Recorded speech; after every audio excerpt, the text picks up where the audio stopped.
Smith County community of Jamestown is getting its own fire station. Tonight, residents of Jamestown gathered at the Smith County Emergency Services District 2 office to voice their concerns about a fire station they believe is well overdue. Those at tonight's meeting say the community needs its own fire station because the closest first responders are 25 minutes away.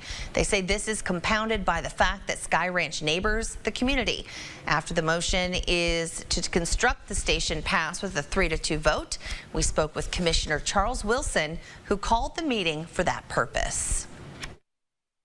Upper staff had been looking at other areas and thought they might need it more than that area.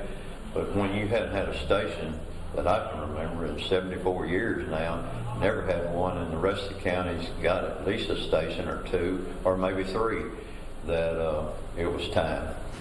And fewer than 2,000 people actually live in Jamestown community. According to Wilson, the next step toward construction will be taken at their next meeting, which is April 22nd.